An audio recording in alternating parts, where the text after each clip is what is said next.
카메라가 천천히 줌인됩니다. 작은 한옥마당, 핸드폰 삼각대 앞에서 환하게 웃고 있는 75 할머니. 그녀의 유튜브 채널 혼자서도 괜찮아요는 구독자 12만을 돌파했습니다. 오늘도 댓글창엔 응원이 가득합니다. 그런데 이 평화로운 일상이 단 한 번의 초인종 소리로 완전히 뒤바뀌게 됩니다. 누구세요? 문을 연 순간 할머니의 얼굴이 굳어집니다. 앙상하게 마른 노인 하나가 지팡이에 의지한 채 서 있습니다. 떨리는 목소리. 여보, 나야. 돌아왔어. 그는 바로 50년 전 젊은 여자와 손잡고 집을 나갔던 그 남자. 전 남편 박철수였습니다. 할머니는 그를 똑바로 쳐다봅니다. 분노가 치밀어 오를 법도 한데 이상하게도 그녀의 눈엔 다른 감정이 스쳐 지나갑니다. 연민. 그리고 무언가 알 수 없는 슬픔. 잠시 후 할머니가 입을 엽니다. 들어오세요. 바로 이 한마디가 앞으로 펼쳐질 모든 진실의 시작이었습니다. 다음 날 아침, 할머니는 평소처럼 유튜브 라이브를 켭니다. 그런데 화면 뒤쪽으로 낯선 노인이 어슬렁거리는 모습이 포착됩니다. 댓글창이 폭발합니다. 누구세요? 남자분이 계신가요? 설마 새 인연 생기신 건가요? 할머니는 잠시 망설이다가 입을 엽니다. 제 전남편이에요. 50년 만에 돌아왔어요. 그 순간 댓글창은 아수라장이 됩니다. 왜 받아주세요? 쫓아내세요.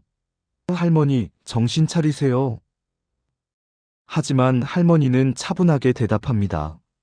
사람이 늙고 아프면 미움도 늙는 법이에요. 저도 언젠간 저렇게 될 텐데 그때 혼자 있고 싶진 않더라고요. 그 말에 댓글창이 잠시 멈춥니다. 하지만 여전히 의문은 남습니다. 도대체 왜 돌아온 걸까요?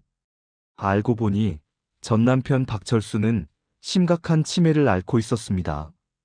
가끔 할머니를 알아보지 못하고 50년 전 신혼 시절로 돌아가 있기도 합니다.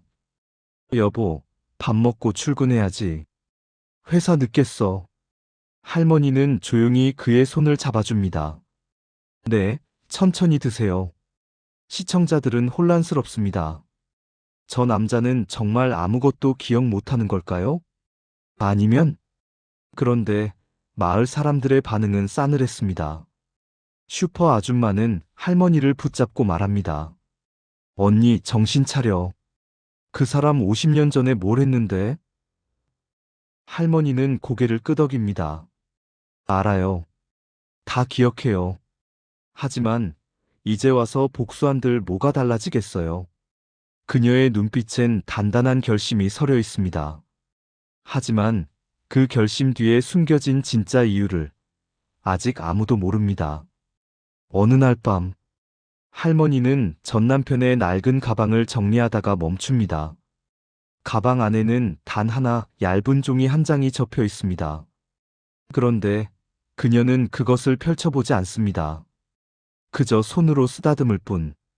왜 펼쳐보지 않는 걸까요? 혹시 이미 내용을 알고 있는 걸까요? 카메라는 그녀의 떨리는 손끝을 클로즈업합니다. 그렇게 3주가 흘렀습니다. 할머니는 전 남편을 극진히 돌봅니다. 목욕을 시키고 밥을 먹이고 머리를 빗겨줍니다. 유튜브 구독자 수는 15만을 돌파했지만 동시에 악플도 늘어납니다. 돈 때문 아니에요? 유산 노리는 거 아님? 연기인 것 같은데요? 그때 할머니는 라이브 중 조용히 말합니다.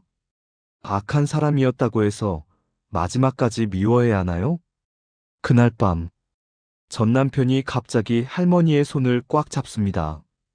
맑은 정신으로 돌아온 듯한 눈빛. 고마워, 정말 고마워. 그리고 다시 멍한 표정으로 돌아갑니다. 할머니는 그 손을 놓지 않고 그저 미소 짓습니다. 시청자들은 궁금해집니다. 저 남자는 정말 치매 환자일까? 아니면 뭔가 숨기고 있는 걸까? 그로부터 며칠 후, 어느 날 오후 전 남편이 갑자기 쓰러집니다. 119를 부르고 병원으로 실려가는 순간 그의 주머니에서 얇은 종이 한 장이 바닥에 떨어집니다. 할머니는 그것을 천천히 줍습니다. 펼치지 않고 그저 품에 안습니다. 앰뷸런스 사이렌 소리가 멀어지고 카메라는 할머니의 떨리는 뒷모습만 비춥니다. 병원 대기실. 할머니는 혼자 앉아 있습니다.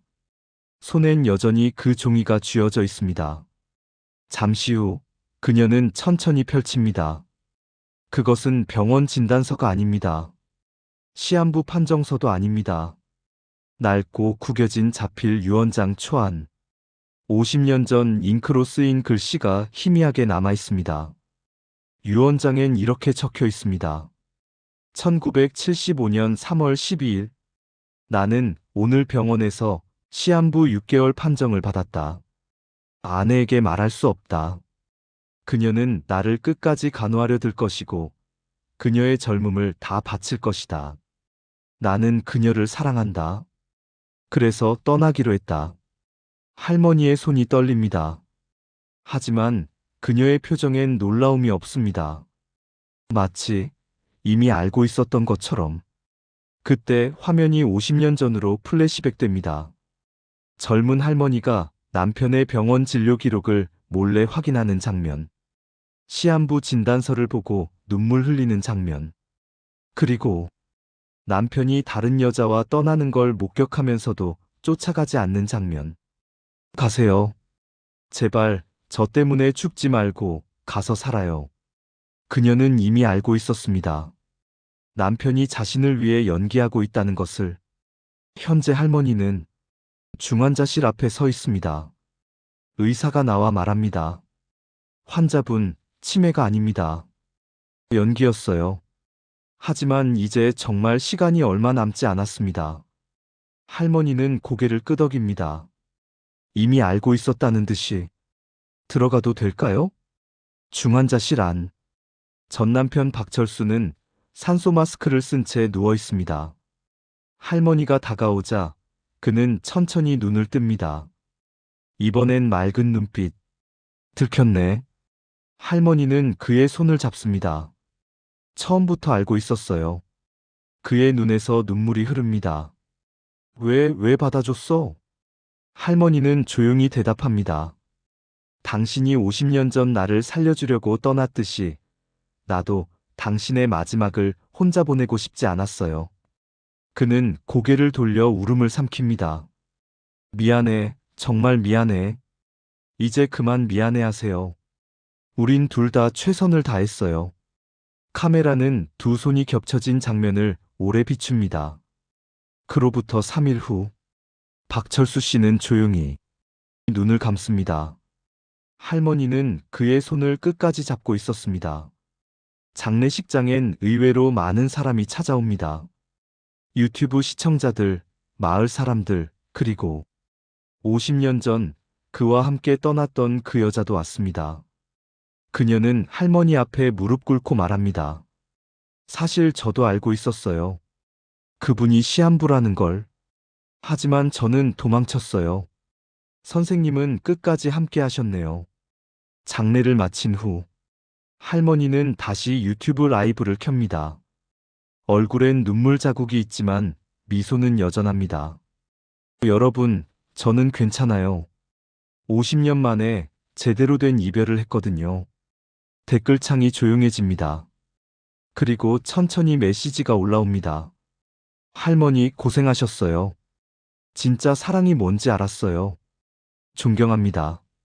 할머니는 혼자 마당을 쓸고 있습니다. 하지만 이번엔 혼자가 외로워 보이지 않습니다. 그녀의 손엔 낡은 종이 한 장. 그 유언장 뒤편에 그녀가 새로 쓴 글이 보입니다. 2025년 12월. 나는 당신을 용서합니다. 그리고 고맙습니다. 50년간 당신을 미워하며 살 수도 있었지만 당신 덕분에 더 강해졌어요. 이제 편히 쉬세요. 할머니는 그 종이를 작은 상자에 넣고 마당 한쪽 나무 아래 묻습니다. 그리고 다시 카메라 앞에 섭니다. 자, 오늘은 뭘 만들어 볼까요? 평범한 일상이 다시 시작됩니다. 하지만 이제 그녀의 웃음엔 이전보다 더 깊은 무언가가 담겨 있습니다. 화면이 천천히 페이드 아웃되며 자막이 떠오릅니다. 진짜 사랑은 때로 떠나는 용기에서 시작되고, 진짜 용서는 함께 머무는 선택에서 완성된다. 감사합니다.